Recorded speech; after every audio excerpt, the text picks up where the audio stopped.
Hello everybody, Mr. Bacon Bits here to begin 100% Legend Mode in Hyrule Warriors Definitive Edition.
In case you are unaware of what this game is about, this is basically a Zelda-themed version of Dynasty Warriors, a one-person against many kind of action game. It usually boasts really simple battle mechanics, and you roam around a map and defeat the enemies to take over various keeps to control the game. That's about all I can say. You'll learn more as you go. But for now, let's get into our character bios with the first character, Link. The main character of basically every Zelda game, this guy here is training to be a knight of the Hyrule Guard, and he's already proving to have exceptional combat skill. Makes sense considering his lineage. That said, Link also has a wide variety of different weapons he can use, which you can see from the illustrations on the bottom. Also makes sense given his role in the games.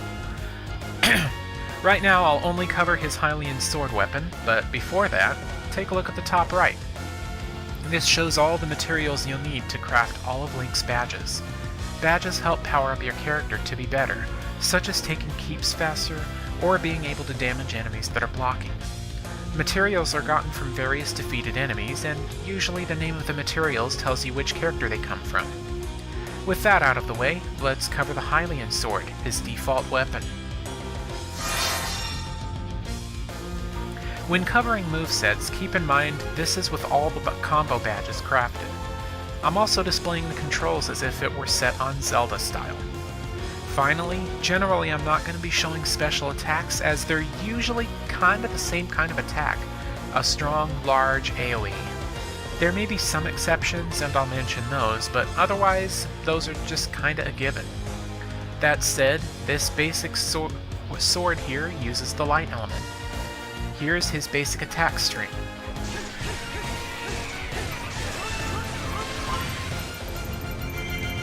Decently quick and can be extended by just mashing the attack button during this flurry strike.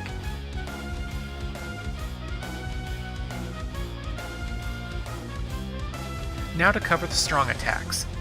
If you press the strong attack during the attack string, you end with a different attack depending on when you pressed it. For the sake of simplicity, I'll name these strong attacks with C and then a number. Pressing the strong attack button by itself, or C1, does a quick spin attack. hold it down for about a second and release for a stronger attack. It's a pretty decent crowd cleaner that comes out quick.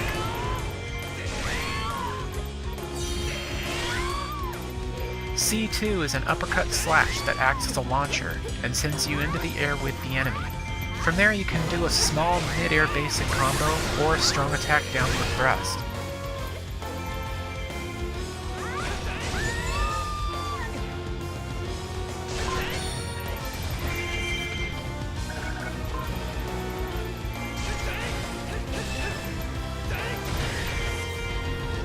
C3 has Link quickly backflip and throw out a sword beat. It's got decent range and can be used for sniping.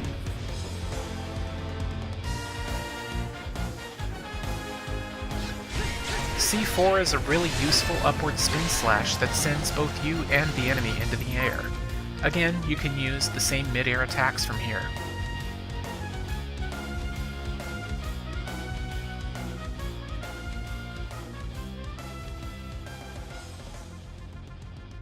C5 can be activated at any time during this flurry of strikes before the vertical spin slash. Tapping the strong attack here extends his charge for a longer duration before ending with a thrust.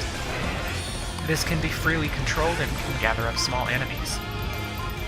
As a bonus to all his strong combos, if you press and hold the strong attack button at the end of them, Link will charge up a spin slash that sends him forward and does multiple hits. Pretty decent combo extender that can allow you to continue the pressure, as you can attack again soon after the spin attack is over.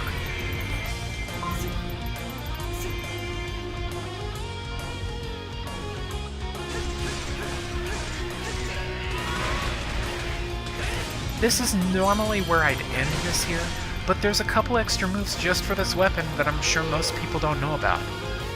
If you hold ZL and dodge backward, then press the attack button just before it ends, Link will thrust his sword forward. This can push enemies back if you need some space. Though, if the enemy blocks that, you're kind of screwed. Conversely, you can be aggressive and dodge toward an enemy while pressing the attack button to instantly do the C2 launcher. I'm not sure if either of these can only be activated with the strong attack button, but it does work with that button. Overall, as this is the first ever weapon moveset you're exposed to, it's a nice, quick, and easy weapon to use, and you can easily combo single enemies or wipe out crowds quickly with his spin attacks. Many of Link's attacks can be cancelled prematurely with dodges, and I will make further note of that in other moveset bios. But since many of Link's options are rather safe here, I don't feel the need to make any notes on which moves should or shouldn't be used, or which ones you need to dodge cancel out of. For some characters, this information is imperative.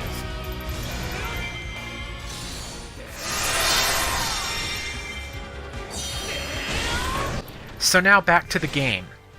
When playing missions, sometimes objectives pile up, and it gets a bit overwhelming to keep them all up. For my advice, generally the only things you should focus on are keeping your vital allies and allied base alive. You can check the info of these before starting the battle.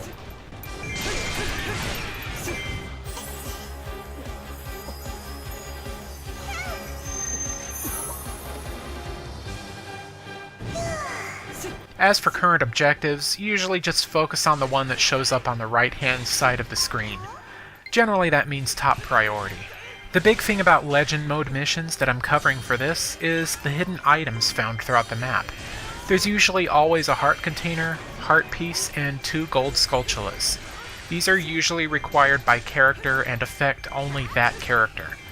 As an example, the items here are a heart container for Link, a heart piece for Link, a Gold Skulltula that anybody can get, and another Gold Skulltula that only Link with the Hylian sword can get.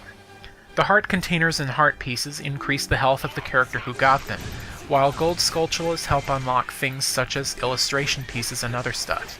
Those appear after fulfilling certain requirements, and must be collected immediately before they vanish. Sometimes you may even find a hidden weapon too.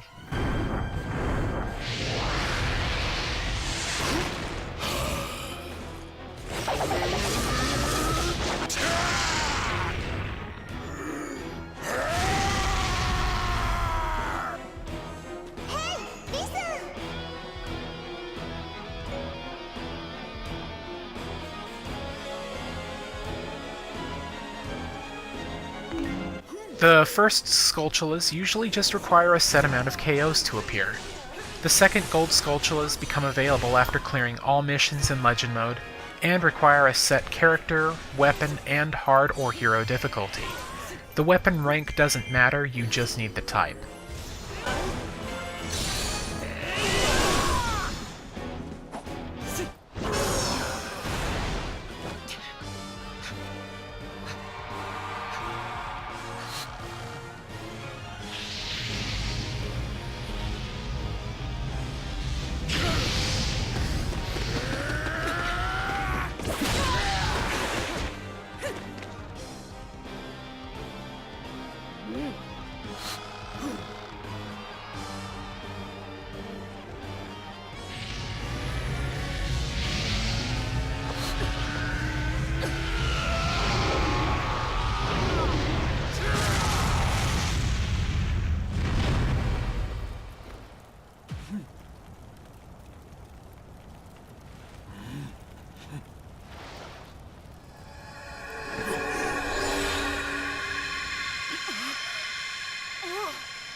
As for the item locations, the heart container is found underneath a boulder north of West Rockface Keep.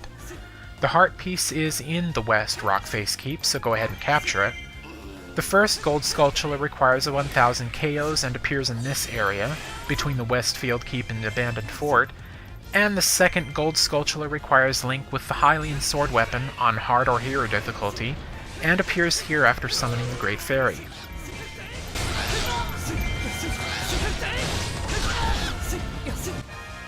At this point, you'll probably not hear me talking as much as you'll just see the game, and you'll just see the game itself.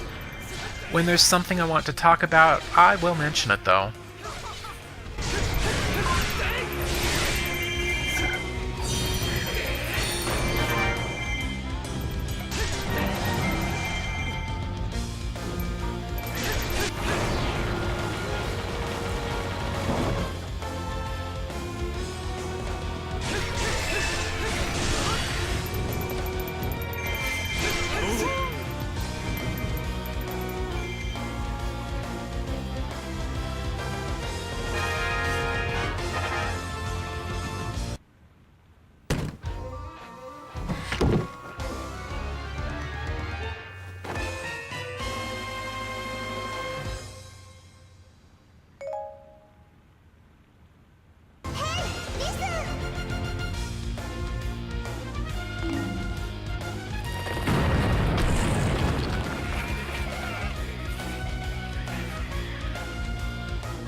Now we can switch between playable characters. Only Zelda is available to switch to at the moment, so let's get her covered. Zelda, the Princess of Hyrule, has had various roles in the Zelda franchise, but mostly she's been shown to exhibit extraordinary magical powers, only recently revealed to be because she carries the bloodline of the goddess Hylian. Here she's also proven to be very formidable in the battlefield. She has a few weapons herself, but for now I will cover her default weapon, the Rapier. The Rapier has two purposes in one. It can be used for both close range and long range. Inspired by Twilight Princess, where Zelda was shown to have a rapier as self-defense, with the design heavily inspired by Zelda 1's title screen on the NES, check that out. Zelda here uses quick and precise strikes to deliver damage. Charge it up with the power of light to unleash devastating long-range magical attacks. Let's look at her moveset. Here's her attack string.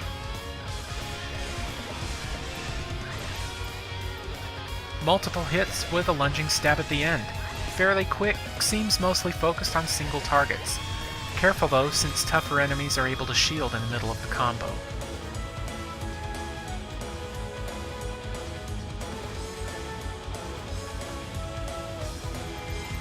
C1 charges 3 light orbs on the top left of the screen here. It can be dodge cancelled at any time, but depending on when you do that, some or none of the orbs won't charge. Make sure you have time here. These light orbs significantly change your strong attacks, so before I do that, let me look at the uncharged versions. Uncharged C2 here is a launcher.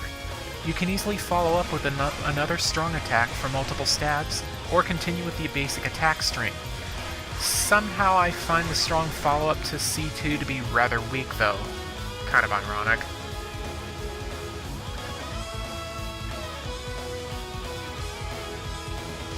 Uncharged C3 has Zelda jump in the air and slash down towards the ground. From here you can do a follow-up strong attack to dive downward and perform an upper slash, which tends to knock away the opponent. You can also just quickly land and start the basic string, since the first C3 attack can stun if it hits.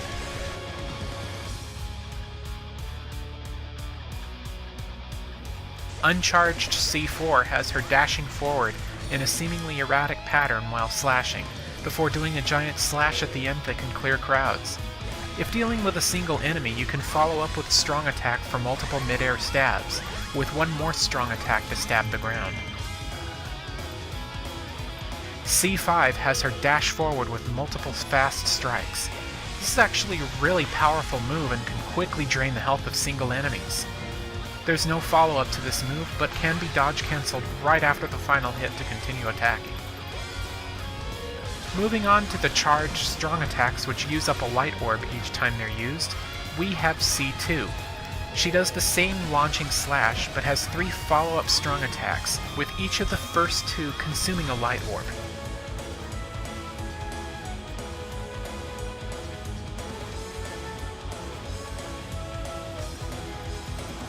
C3 starts the same, but also has 3 follow-up attacks, acting much like they do in C2.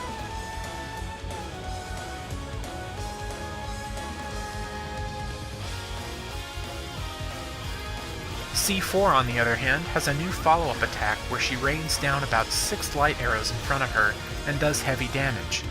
This can be directed, so clever positioning can really annihilate large groups. Finally, her C5 instead has her do a triangle-shaped AoE attack that does multiple hits. This can be great on wrecking apart several captains at once.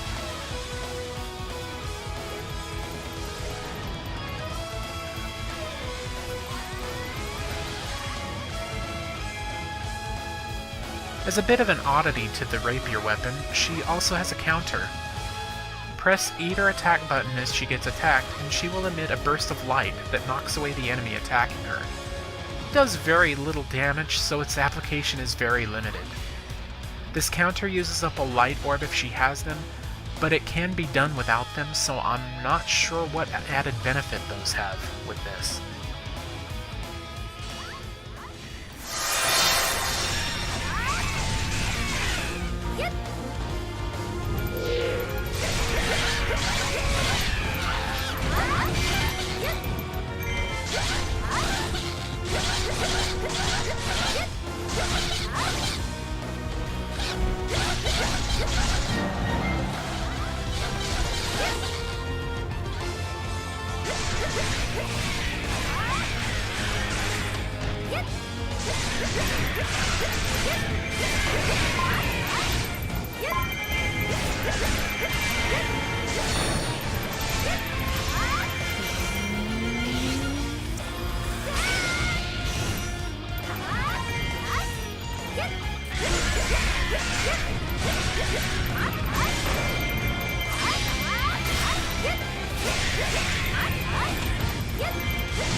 1,000 KOs, so here's the Gold Skulltula. After the mission ends, I'll show the second Skulltula.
We need to summon the Great Fairy, but there's some enemies trying to invade the allied base. Let's switch to Impa and give out another character bio. Impa, usually portrayed as some sort of caretaker of Princess Zelda from the Sheikah tribe, is, as you'd guess, also a strong warrior in this game. Her design here is an amalgamation of her Skyward Sword design and a bit of her Ocarina of Time look, I think. She has 2 weapons at her disposal, each with drastically different fighting styles. But first, we'll go for her default, the Giant Blade. The Giant Blade, a heavy weapon where Impa's strikes are slow but forceful, is based off of the giant's knife you could get in Ocarina of Time. Only this one doesn't break. She uses the water element for this weapon. Let's get right to her basic attack string.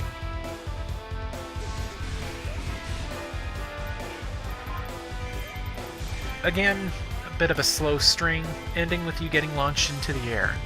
From there you can end with another basic attack where you slam down to the ground, or a strong attack where you spin while slamming into the ground.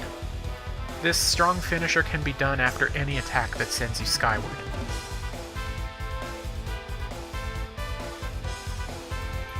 So now with that out of the way, C1. Press and hold the strong attack button, and Impa will charge up a dash that can end with a slash if you connect. If not shielded, there's just enough stun to continue a basic attack string here. C2 is Impa's launcher and sends her skyward with the enemy.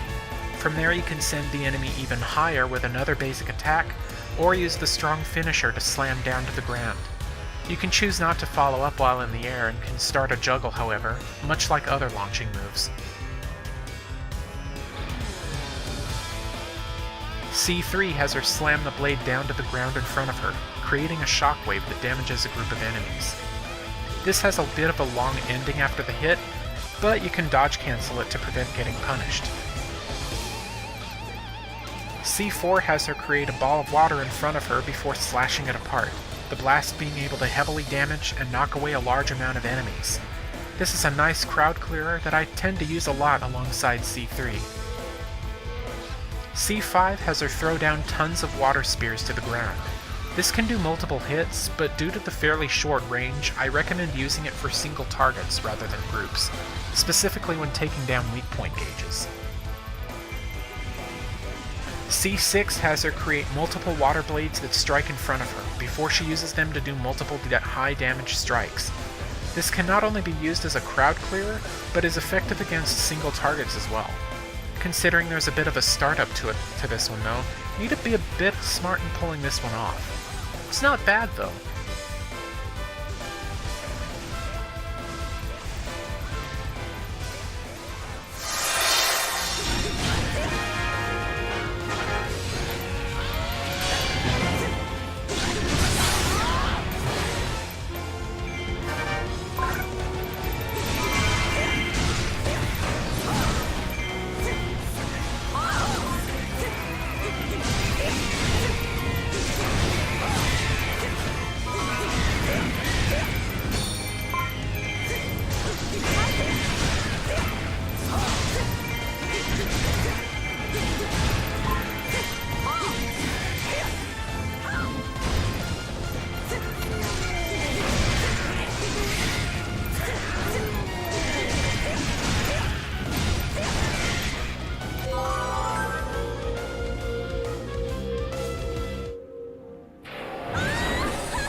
The Great Fairy.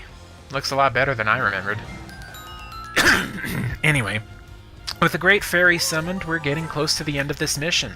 We just need to get introduced to our first giant boss.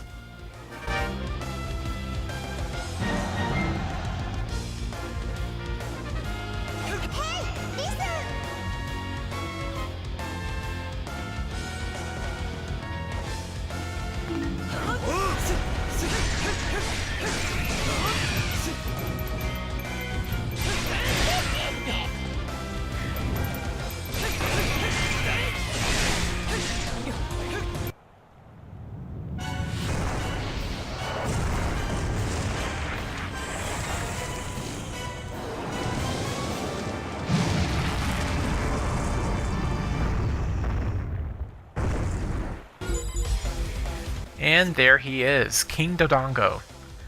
As you may know, Dodongos dislike smoke, so bombs are their weakness here. Giant bosses all have a specific weakness that you need to exploit using various weapon items that you find and unlock throughout the course of Legend Mode. Just wait for King Dodongo to open his mouth, to charge up a fireball, then load him up with bombs. Once a giant boss is attacked this way, their weak point gauge opens up. From here, just wail on him until the gauge is depleted, and you'll do a flashy finisher against the boss that may or may not end up killing it. If not, it just does a crap ton of damage.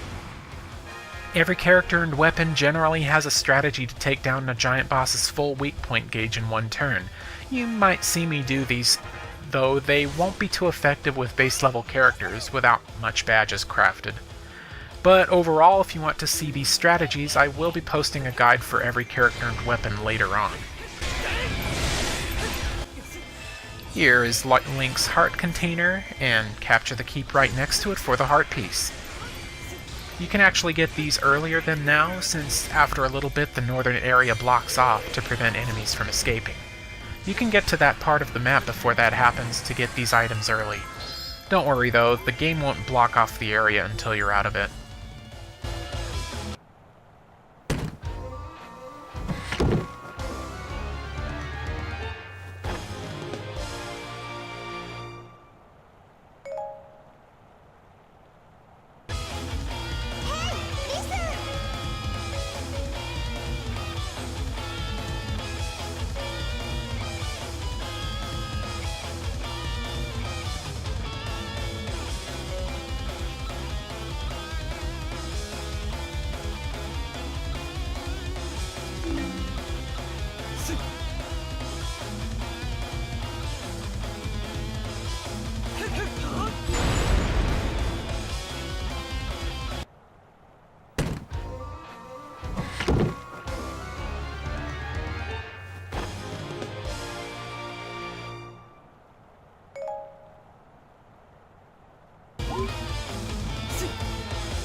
The mission's done, but the video still isn't over yet. One more collectible to get, and it's the second Gold Skulltula. Again, these only become available after beating all Legend Mode missions, and on top of that you need to play on hard or hero difficulty while having a specific character and weapon chosen. In this case, it's Link with the Hylian sword weapon type.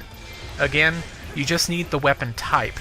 The rank doesn't matter. You can have like the light sword or the magical sword, whatever. Here, there's nothing really different that you have to do from normal. It just spawns in after calling down the Great Fairy. Now, I don't know if it's just me, but I could swear that these second Skulltulas stay around for a shorter time than usual, so be quick with getting these.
The Triforce is the harmonious union of power, wisdom, and courage.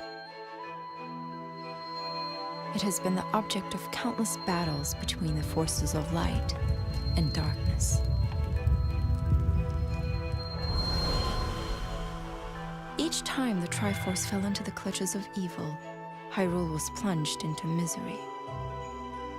But in every age, a hero, clad in green, would restore peace to the land.